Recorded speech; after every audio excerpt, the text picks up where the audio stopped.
என்னென்னவோ கூத்தெல்லாம் நடந்துகிட்டு இருக்குது பாக்யலட்சுமி சீரியலில். இப்போ வந்து குழந்த மாதிரி நான் சாப்பிட மாட்டேன்னு அடம் பிடிச்சிட்டு இருக்காங்களாம் ஈஸ்வரி. உடனே அவங்களை சாப்பிட கூப்பிட்டு கடைசியில் சரி விடு, நான் என்னால் கட்டாயப்படுத்தி சாப்பிட வைக்க முடியாது, நீ பார்த்துக்கம்மா இனியா அப்படின்னு சொல்லிட்டு இவங்க வேகமாக ரெஸ்டாரண்ட்டுக்கு கிளம்பிடுறாங்க. ரொம்ப நாள் கழித்து திருப்பி பழனிசாமி பற்றி பேச்சு வருது. அவர் ஆளை தான் காணோம். ஆனால் அவரை பற்றி அவர் சொன்னார்ல உங்கள்கிட்ட அப்போவே, நீங்கள் வந்து ஒரு ஓனராக நடந்துக்க சொன்னார்ல உங்களை, நீங்கள் எதுக்கு எல்லா வேலையும் செய்கிறீங்கன்னு செல்வி கேட்க, விடு பரவாயில்ல அப்படின்னு ஏதோ வேலையெல்லாம் செஞ்சுட்டு சரி ஓகே ஈஸ்வரி சாப்பிட்டாங்களா இல்லையான்னு கேட்கலான்னு இனியாவை கால் பண்ணால் இனியா ஃபோனே எடுக்க மாட்டாங்க. ஏன் அப்படின்னா இவங்க கிளம்பின உடனே வந்து இனியா ஃபோன் எடுத்துகிட்டு ஆகாஷ்கிட்ட பேச ஆரம்பிச்சிட்டாங்க. உடனே இந்த விஷயத்த உடனே சொல்லும் பொழுது என்ன எடுக்கவே மாட்டா அப்படின்னா ஏதாவது ஃப்ரெண்ட்ஸ் கிட்ட பேசிகிட்டு இருப்பாங்க. அந்த பிள்ளைங்களாம் அந்த வயசில் அப்படி தான். ஆகாஷுமே ஃபோன் எடுத்தால் வைக்கிறதே இல்லை அப்படிங்கிறாங்க. அந்த பையன் ஐஏஎஸ்க்குலாம் ப்ரிப்பேர் பண்ணிருந்தார். இனியா அதையும் கெடுத்து விடுறதுக்கான எல்லா பிளான்லையும் இருக்காங்க போல். இனியாவும் தாம்படிப்பையும் கெடுத்துக்கிற பிளான்லேயும் இருக்காங்க. அவருக்காச்சும் இது வேணும், நம்ம வந்து படிக்கணும் அப்படின்ட்டு. ஸோ இப்போ வந்து என்ன நடக்குதுன்னா சரி ஓகே நீங்கள் ஃபோன் பண்ணுறது ஓகே, ஆனால் எந்நேரமும் இவன் ஃபோனில் இருக்க. ஸோ இதை பற்றி எல்லாம் மாற்றி பேசிகிட்டு இருக்காங்க. எதுக்காக அப்படின்னு கேட்டால் ஈஸ்வரி சாப்பிட்டாங்களா இல்லையாங்கிறதுக்காக தான் அப்படின்ட்டாச்சு.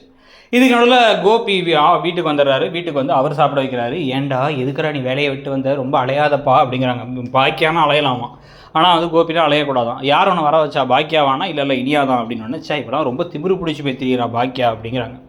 ஸோ மதியான சாப்பாடு மட்டும் இல்லாமல் நைட்டு சாப்பாடு அவரே சாப்பிட வைக்கிறாரு. அதுக்கப்புறம் அது இனியாவே சொல்கிறாங்க. இவங்க வந்து உள்ள பாக்கியா நுழைஞ்சோடனே பாதி சாப்பாட்டை எரிஞ்சு போயிடுறாங்க ஈஸ்வரி. நான் சாப்பிட வச்சிட்டேங்கிறாரு கோபி.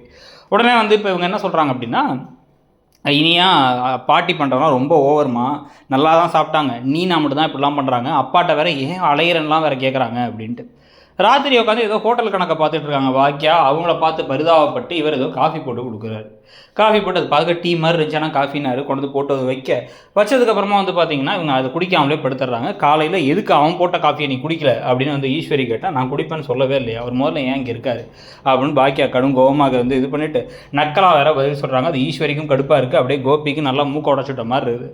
ஆனால் பாக்கியா பண்ணுறதுலாம் சரி தான் நமக்கு தோணுது. ஏன்னா அந்தளவுக்கு மோசமாக தான் கோபி நடந்துக்கிட்டார். இவருக்கெல்லாம் இப்படி தான் டீல் பண்ணணும். அப்போ தான் இவருக்கு தான் செஞ்சதெல்லாம் புரியும்னு தோணுது. உங்களுக்கு என்ன தோணுதுங்கிறத சொல்லுங்கள். இந்த கதை எப்படி போகுதுங்கிறத சொல்லிவிட்டு இடம்பொருள் சேனலை சப்ஸ்கிரைப் பண்ணிவிடுங்க.